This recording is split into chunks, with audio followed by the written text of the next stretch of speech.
Hey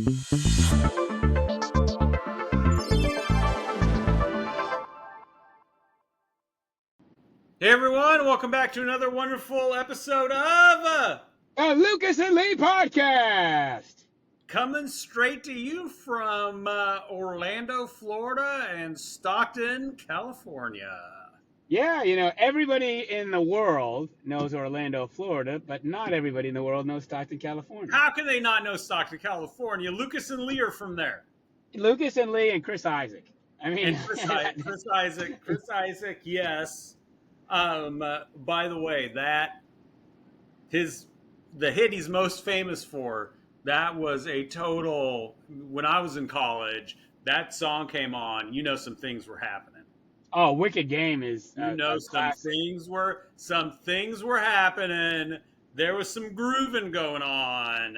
Yeah, It so it was of the variety with no clothes involved. yeah, oh yeah, the pride of Stagg High School. Oh man.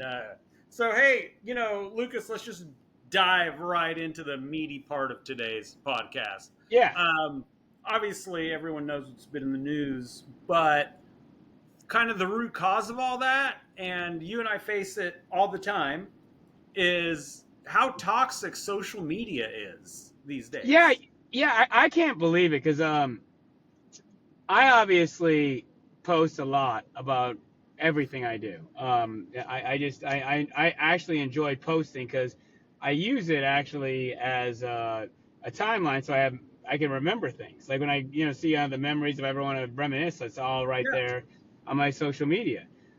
So I've obviously been very excited about the San Francisco Giants run because you and I don't think it was that long ago, we were both saying we got tickets to that St. Louis series because at the end of the year, because we thought there'd be a pennant chase, and oh well, now the games are meaningless. Well, now we're in a pennant chase, so I've been super excited about it. The team's been playing really well. I've been posting a lot about it. I went to last night's game, which I know we're going to touch on later. I won't touch on that now, but I know we're going to touch on that game last night, which is the best regular season game I ever went to. So it got me to buy tickets for Sunday's game. But a guy, I guess he didn't like the joy of me celebrating Giant wins because he would comment constantly on my posts about the Giants and bash them and say mean things about me on the post. And then I thought, wow, I hadn't heard from him in a while. And I went to his page and he had deleted me. Over the Giants.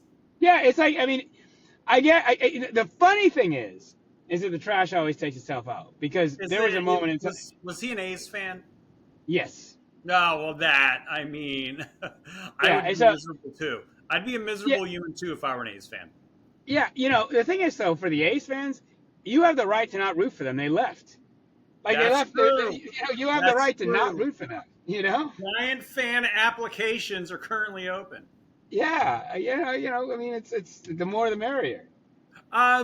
It's so, as you know, Lucas, I usually once a week I will go on the TV network Newsmax, Yes. which, as we all know, is very right wing. They love them some MAGA. They love them some Donald Trump. I am the sometimes comedic counterbalance on their afternoon news show. And I will when I get, recordings of how I did, especially if I did really, really good and I was looking hella good on TV that day, I will definitely post it for the world to see. Yeah, heck yeah. And I will get, mind you, I'm a very moderate Democrat. I will get people on the left just going after, how could you go on that network, that they're nothing but fascists and MAGA, blah, blah, blah, just trying to run me down.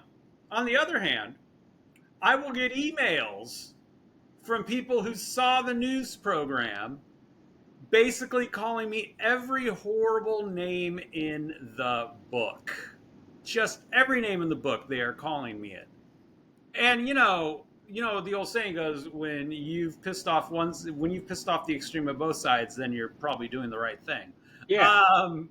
But I just, people cannot get over the fact these days that someone may have a differing opinion from them. And if they do, They have every right to believe, no matter how much you dislike that opinion. In our country, in the United States of America, you have the right to have that opinion. It doesn't mean I have to like you as a person, doesn't mean I have to like your point of view, but you get the right to have it. And to feel the need to take the energy out of your day to comment and try to piss in someone's cornflakes, just that's kind of where our society is today, unfortunately. That's why we Oh can't have yeah, nice things. That's why we can't have nice things. no, it's true because like there's always a hater on every post. I mean, you could say, "Wow, I had a great day today," and somebody said, "Well, how could you have a great day because people are starving in Yeah. certain Oh, areas of the yes. country?" It's like There's it's like it's always like I someone. get yeah, There's always someone to look to piss in your cornflakes. and it's like you can see something on social media and not like it and keep scrolling and going on with your day. You And don't your have day to will put a be just negative fine. comment. Your day will be just fine. Yeah, it'd actually be better because you don't have that anger. But the problem with social media is we have social people on social media. Look, it used to be, especially pre-social media, you had to interface with people one on one, Yeah, in person, and that person wouldn't always think the way you thought. Now with social media, you get a bunch of keyboard cowboys. You really, really do. You get a bunch of people who get all brave and they congregate with other people to tell them how smart their ideas are. And they're behind a keyboard in their basement, probably in their frickin' tidy whities or whatever. And Stockton has plenty of them.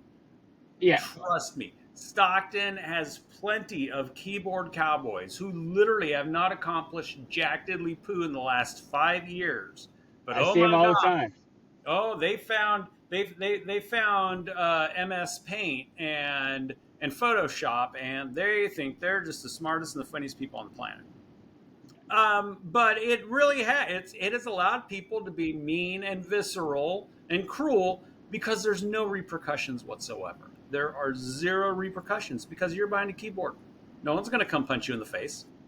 Yeah, and the thing I don't like, or the person I don't like, is the one that won't allow it to agree to disagree, to where it doesn't matter what you say, they're gonna come back and then they're gonna get mean. Yeah, And I will never go mean.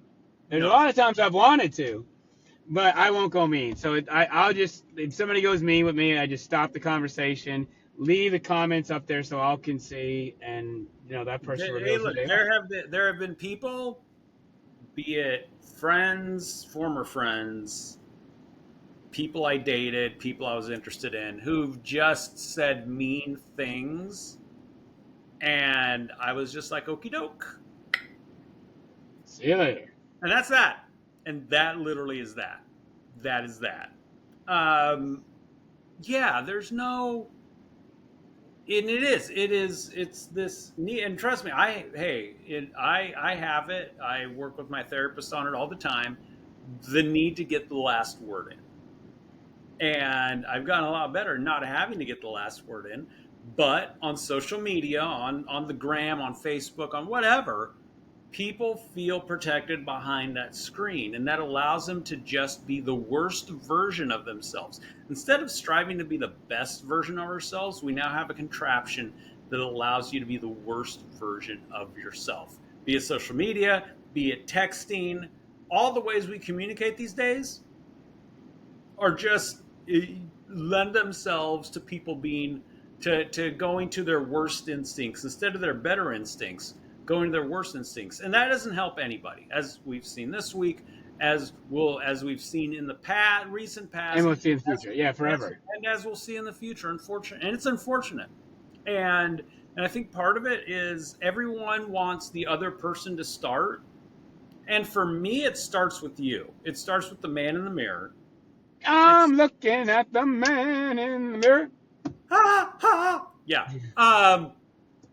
But it's like whenever I go and do my TV political panels, I could sit there and name call and call them whatever name, and I don't. I allow them the space to have their say of what they feel like on whatever issue.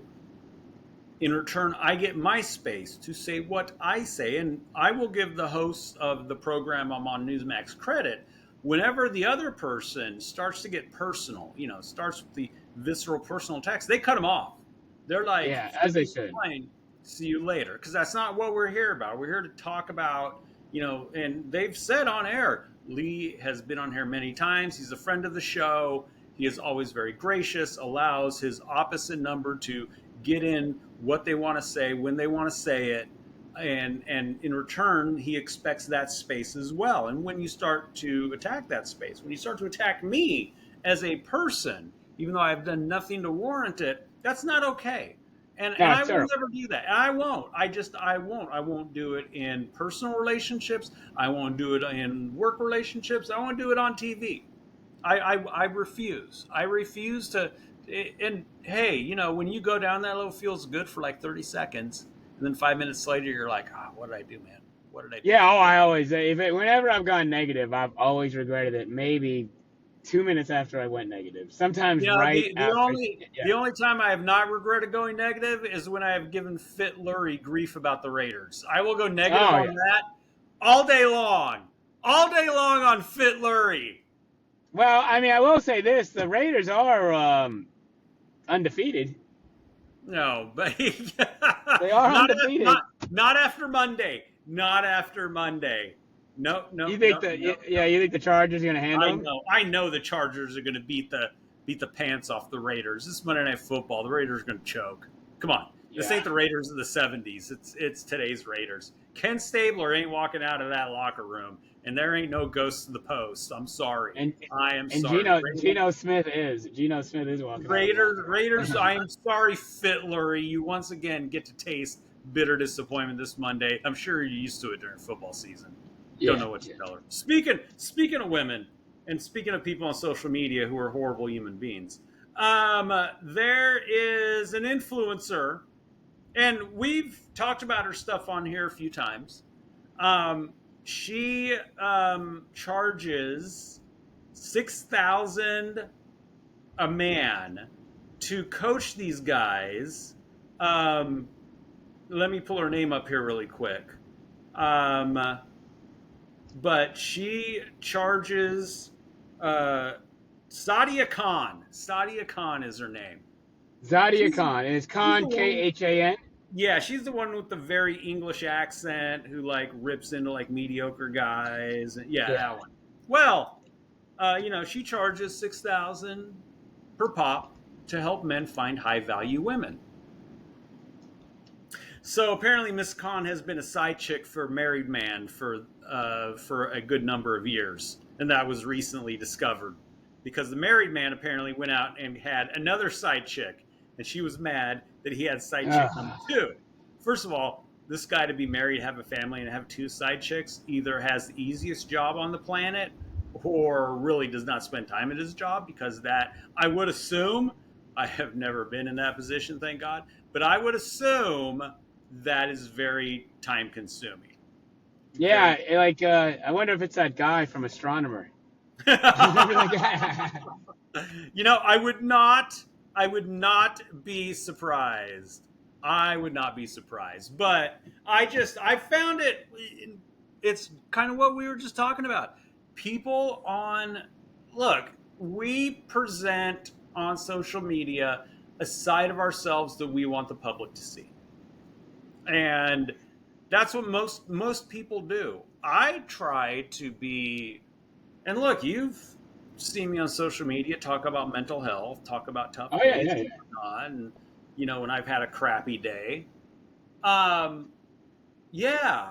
try to be as real as I possibly can. But unfortunately, and it feeds into that whole narrative of people just being mean and vicious on social media. They present a side of themselves that they want the public to see, which is perfect. Everything is great in my world. Yeah. And when you're doing that, everything probably, I'm going to go on a limb and say, isn't great. Maybe, perhaps. I don't think anybody has a life that's completely great. I think everybody's had struggles at some point. Yeah, but the problem, and it really exacerbates with social media, is that people are allowed to put out there that they know everything. They are so great and fantastic, and they can charge guys $6,000 per pop. to find how Well, high let me value. ask you this though. Let me ask you this though. Who's the villain here? The woman who's charging $6,000, or the idiots that are paying it? Well, the idiots that are paying it are idiots. I don't think they're villains. I think they're desperate. I think they're desperate. And she's Who's taking the villain? advantage of desperate people. Yeah, She's taking it's one of advantage. those things. She's taking advantage of desperate people. But I will say this: to spend $6,000 on something, I mean, they must be doing something in their life. Obviously, he's not getting women, but they're doing something right in their life to have $6,000 to burn and give to her. I've got Like, two right? I words. mean, I've got two words for you, Lucas. Tech bro. oh, tech bros, okay. Got to be tech bros. Desperate tech bros. Get Got to desperate be tech bros. got to be desperate tech bros in the khakis and the button-up tech vest. It's just because I just so you got desperate men and just an evil woman. Yes, You're an evil woman. that is what we have here, and I think it is quite humorous that she got called out for being a side chick for a married guy. So It's awesome. It's awesome. I'm not quite sure she's living her high value woman standard there. Sounds but like her 6,000 just went down. I think her price is I think her 6,000. 6,000 went down to free is what I think. Yeah, exactly. happened. Yes. Speaking of desperate, Lucas, there was a survey that came out from Quicken, so it's reputable. Over 50% of women would leave their man if he lost his job. I do believe that. I think that's a high number, but I do believe that with a caveat. And the caveat is if the guy lost his job and then became super negative, depressed, and lost himself. So, like, one thing I've lost, I don't know if I've lost a job before. I've lost a I job was, before. yeah, and I worked really hard to get a new one, and I got a new one very quickly. And that part didn't affect any part of my relationship. Yeah, I have it right here. A Quicken study found over half of married Gen Xers, Gen X women, 57%, and nearly 3/4 of millennial women, 71%, would consider leaving their spouse if they lost their job. Yeah, because the problem is a lot of times when people lose their job, they go, and I see it on social media all the time, and I've heard it from people. They go into woe is me. I'm a victim. I can't get a job, and if you lose the job for cause, it is hard to get another. If you're difficult to work with, Yeah. So I believe that's true. I know that study was put out by a service to make women look bad, but sometimes it doesn't tell the full story. The full story would be It would be nice if it had a little more, I guess, nuance to it. But it would be they're trying to get the clickbait. So, and I get that completely. But the thing is, I definitely think it's true. But what are the guys doing that are unemployed? If they're just sitting around the house in their boxer briefs,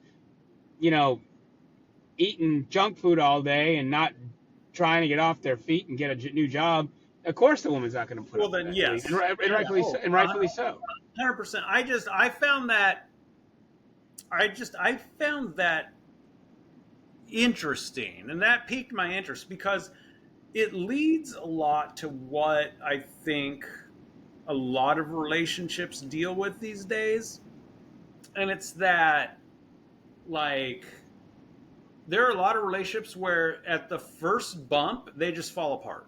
One partner or the other, let's be very clear, one partner or the other, as soon as the honeymoon phase is over and the smooth sailing is over, and there's a variety of factors that come into play. It could be distance, it could be lifestyle, it could be interest, you name it. But at the first sign of trouble, one party just bails. Like, oh my God, this is not perfect. This is not going to be easy. I guess what I'm trying to say is that as soon as relationships stop being easy these days, you often find that one party or the other bails. And I don't find that hard to believe at all. In fact, because the thing is that when you have issues in anything, you're always looking for a leader to help get you out of the issue. Yeah. Now, in the relationship, if you don't know who the leader is, you have two people trying to lead or two people that can't lead, and then that would definitely lead to a disaster. And there's a lot of relationships out there where there is two leaders and they're fighting because they don't agree on how to lead, or you have two people that are non-leaders and they don't know what to do and the relationship crumbles. Because the thing is, like, one of the advantages to being single is, when you hit a tough time, you figure it out and you get Yep. through it, and you actually get through it pretty unscathed because Yes. you're leading the show, you're the leader, and you know how to fix the problem. But like if you have somebody else there, that becomes a second voice, and Yeah. the second voice, that they can become a tug of war. Yes. And look, this whole subject just hits home hard for me because I was very fortunate to be married to someone who, in our times, got super duper tough. AKA, I had a life threatening condition. It could have been super easy, and people probably would have understood if she's like, "I didn't sign up for this. I'm out. Yeah. You have the family to take care of you. I'm out of here." And she didn't. And I remember telling her, you're gonna resent me, and she's like, nope, nope, nope, this, for better or worse, this is what I signed up for. And she is the woman who made sure I got where I needed to get the treatment I needed to get and make sure I'm still alive. And I've said it on this on this podcast several times, numerous times, that I wouldn't be here if not for her, and I will always believe that. But it would have been super easy for the day I told her, or the day so funny story, she was the first one to find out I needed a liver transplant because Stanford University Medical Center wouldn't tell me. They told her to come in to tell me that I needed Oh, wow. a liver. But they told her that, and she could have been like, oh, okay, no, nope, nope, nope, nope, I'm out. No, thank you. See you later. I've got my own shit to deal with. She didn't. She's like, this is my husband. I am going to make sure he gets through this. Now, after I got through this, did she say peace out? Yes, she did, and that's just fine. But I'm self-aware enough to know I'm a lot, Lucas. I am a lot. I'm a lot to handle. And there will be times in relationships where things are just going smoothly, and then the a lot part of Lee comes into play, and they're just like, see you later, I'm out of here. And it sucks. It sucks because I understand I'm a lot, and I'm always open to, okay, how am I being a lot? How can I change? How can I be better? There's a reason I go to therapy on the regular. It's because I know that, because I am striving to get better every day, because I know that the way I am built, the way I operate is can be a lot for people, and I don't want to be a lot. It's just how I'm wired, I guess. But it's unfortunate when at the first signs of that, women will just be like, I'm out of here. I didn't sign up for a lot. Did not sign up for a lot. I'm sorry. No matter how hard I'm trying, and it sucks. And no matter how, if we just were to sit down, talk about it, and work through it, and know that I am open to knowing that there are things on me that I need to fix. I just need to know what to fix. I need to know what I need to do, to how I need to alter how I operate to make this relationship work. Also, with the understanding that if you want me to change something that is core to my belief system, that is core to how I run my life, well, that's not going to happen. And then at that point, we can just say, let's go our separate ways. But at the first sign of trouble, or the first sign of something you don't like, to just be, I'm out of here, that is sad. That is sad. And Yeah, it means it means people they didn't care enough. That's really what it is. Speaking of things that are sad, Lucas. Yeah, I went to the Florida Gator game last Saturday. That was sad, Lucas. That was very sad. Yeah, what was the issue? What do you think the issue is this year? The issue is the coach sucks. That is the issue. Let me be very clear. That has been the issue for the last 3+ years. The coach sucks. Lucas, the Gators are up by 17-16. There's 2.5 minutes left. They have the ball at the 50-yard line. What play are you calling in those circumstances? What did he call? Which way did he threw call? a pass. He threw a pass. Yeah. It was a 3-and-out drive. He threw 2 passes. Sounds like Kyle Shanahan. Did not run the ball. Mind you, they could be down by 2 touchdowns and he'll run the ball like 3 straight plays. Which doesn't make sense. It doesn't make sense. It doesn't. His play calling is... Mind you, the Gators also played like shit. They played like shit. Were there some horrible calls? Yeah, there were. But you should never put... Especially against a team like USF, you should not put yourself in a position to where the game is decided by the referees. If that happens... Well... Then you're going to lose. But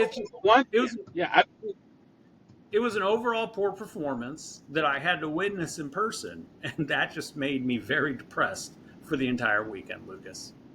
Well, the one thing I can say is that maybe the Florida Gators would be like the San Francisco Giants and have a terrible run, then out of the blue, when it seems like it's done and over, they go on a historic run.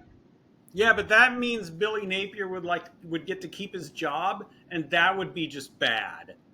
Yeah. Because I will tell you this. I was talking to a lot of people, and it doesn't matter what the Giants' record is at the end of the season or if they make the playoffs or not. Bob Melvin will be back next year because of this run. Because you look at the run they're on is pretty spectacular, and you didn't see it coming. I didn't see it coming. And last night, you and I witnessed an amazing LA Dodgers San Francisco Giants game on a Friday night, and that game was a final of 8-7. Yeah. It was amazing, phenomenal game. Last night's game topped it because of the ending. And it was a great pitching performance between Verlander and Yamamoto, but Melvin made some awful decisions in that game. He left Verlander in the game too long, which led to the Dodgers tying the game. Verlander pitched 7 innings. I think it was 110 pitches. For a 42-year-old, that's a lot. Had Verlander left in the 6th inning, maybe throw Spencer Bivens out in the 7th, and then Budo in the 8th, and then, close it out in the 9th. It's a 1-0 game. Final. Of course, that wouldn't have been the historic heroics that happened in the 10th inning. But in the bottom of the 9th, 1-1 game, bases are loaded. Grant McCrae's on third base. Again, shallow pop fly to center field, and there's 2 outs. Would you send Grant McCrae or would you hold him? You send him. Well, that's what happened, and he got nailed. Well, see. And it was so shallow. It was like just barely beyond second base. It was such a short throw, and Grant McCrae almost made it because he's an athlete, but he was thrown out. But on the flip side, there's 1 out, and there's a deep fly ball to Grant McCrae in right field. And Grant McCrae is 2 outs. He has 1 out. Runner at first and second. The runner at second tags on Grant McCrae's catch. Grant McCrae throws it to third. Double play, out. That was unbelievable. Then the next inning, bases loaded, grand slam to end the game from Patrick Bailey, of all people. Well, see, what's happened to the Giants this year is what happened to the Florida Gators last year. Florida Gators last year, Billy Napier was dead in the water midseason. And then he had the fortunate luck of his starting quarterback getting hurt and him having to put the freshman DJ Lagway in. DJ Lagway is a great quarterback. DJ Lagway saved Billy Napier's job. They went on a run. You guys went on a run. Yeah. Went on a run, beat Ole Miss, beat Florida State, ended up 8-4, saved his job. saved Billy Napier's job. When at mid-season, trust me, mid-season we were all thinking, "Oh man, who's going to be the next head coach? Is it going to be Lane Kiffin? Is it going to be John Gruden?"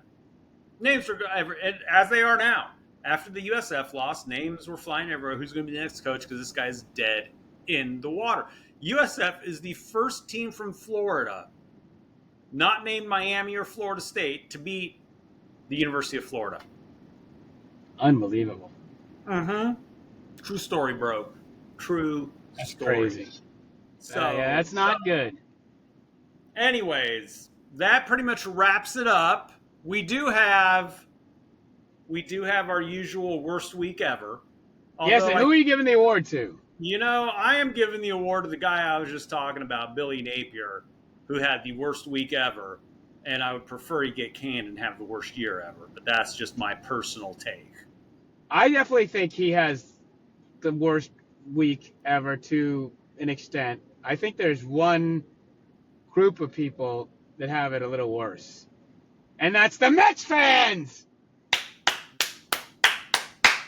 So, I don't know if you know it, but Frank Fleming on Barstool is the Mets guy. Yeah. And he's having a conniption every single night. And he is blaming Chapel Roan. I think if the Giants do take the wild card spot from the Mets and make the playoffs, I think that if the Giants get to host the playoff game and they'd want to play in the Dodgers in the wild card round, which there won't be any home games here, but there'll be three in LA. But if they do wind up beating the Dodgers and they have a home playoff game in San Francisco, Chapel Roan has to perform. Well, you know, at Oracle Park because she's a hero. She's a hero. At this point, you know what the Giants playoff, because, you know, Giants always have a playoff song. Yes. You know what their playoff song needs to be this year then? Yeah, the Chapel Roan song. H-O-T-T-O-G-O. Yeah. Mm-hmm. You can take me hard to go. That needs to be the Giants playoff song. Yeah, the thing is that Chapel Roan did the 7th inning stretch at Citi Field. I remember they went on a historic losing streak after that. Yes, and that's why we need to give her the key to the city if the Giants wind up making the playoffs. She gets the key to the city. Okie doke, everyone. That does it for this week. Peace. Till next time. When you're back in Stockton? I fly back next Friday, much to my chagrin. Okay, well, we'll see you back out here on Saturday then. I will. Next time you'll see us, it'll once again be in person. Heck yeah, well, you have a good time. Have a great week, everyone.